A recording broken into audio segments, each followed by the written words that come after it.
I think the most successful HR professionals are those that aren't settled until they have a seat at the table.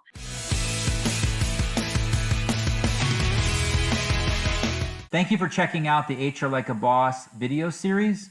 If it resonates with you, please consider liking, commenting, or subscribing to our series, as well as sharing it with a friend in HR or the business community. And if you're into podcasts, the entire podcast episode is in the links below. I started this journey by trying to find as many amazingly awesome HR professionals that I can speak with so I can collect information and insights from them in my journey of writing the book, HR Like a Boss. Please enjoy today's show. Hey, this is John Bernatovicz. I'm continuing my journey of writing the book, HR Like a Boss. It has been an amazing experience so far, and I am delighted to be joined today by Kelly Keefe, the president of ERC. So Kelly, thank you for joining me. Thanks, John, for having me. I'm delighted to be here. So first and foremost, Kelly, how would you describe the purpose of human resources? Great question. And I think, unfortunately, human resources is not defined today as probably how it should be. But, I believe the purpose of human resources is to align the needs of the organization with the employees so that the organization can be successful and in turn that the employees are successful. So, an organization, even if you're completely virtual or, there's still some sort of a person affiliated with that organization, right? And the best organizations are those that, as we just talked about, that are able to be responsive and nimble to the employees' needs. So I believe that HR, they need to be aligned with the organization's purpose and make sure that the employees are well aware of that and have the tools and the skills that they need to be successful. Is there anything, you mentioned having worked with a bunch of clients through either your training programs or some of your consulting services or membership, is there, and having touched and had an impact on HR professionals, is there standout characteristics you think that say, oh, that HR pro, he or she or they get it, and they stand out, at least from people you've met through your work every day? I think the most successful HR professionals are those that aren't settled until they have a seat at the table, a seat at the leadership table. And unfortunately, in many HR positions right now, that's not where HR is that they don't have an influence.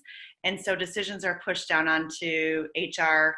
Perhaps leadership doesn't trust the HR professional. Perhaps the HR professional doesn't quite know the direction that the leadership is headed.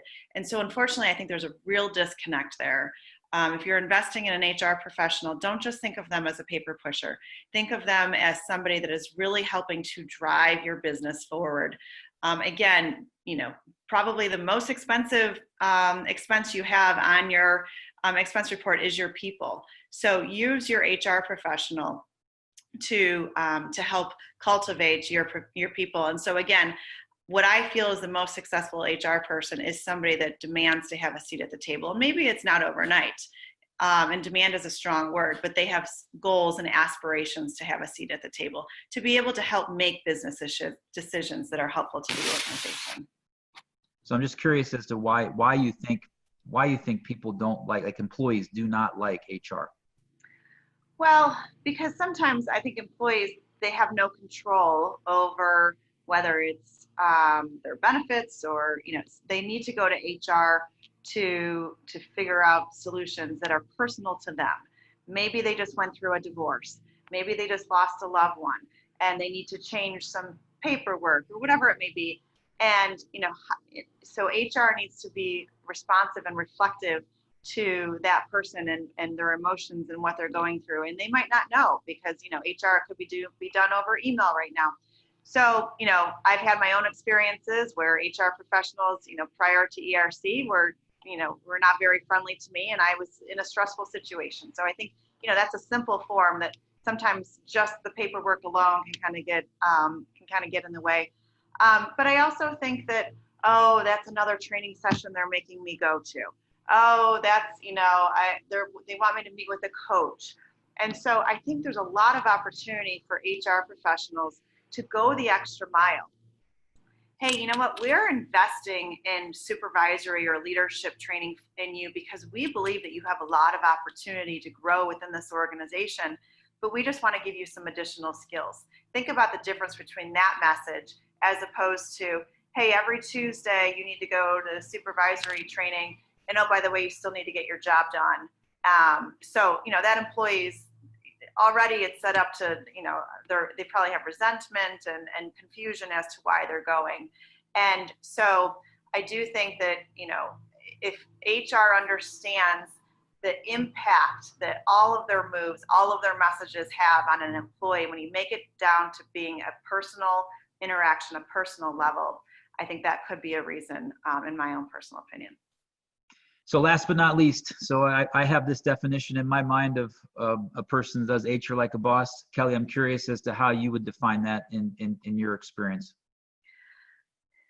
I would say HR like a boss to me is HR individuals that own their role and they take responsibility for it. Whether it's making, like I just said, picking up the phone. This isn't in your job description. Nobody has in their job description to pick up the phone and make sure that somebody's doing okay. But take it upon yourself. These are unprecedented times. It's an opportunity for HR to get rid of that bad reputation that's not worthy, really. But get rid of it. Make it human. Make it your own job to make your organization better. And if you're working with policies that just don't make sense right now, challenge leadership and get rid of some of those policies. If you're working with benefits that don't make sense right now, challenge those benefits. Do what you can to bring the human side back to the human resources word. I love it. That's awesome.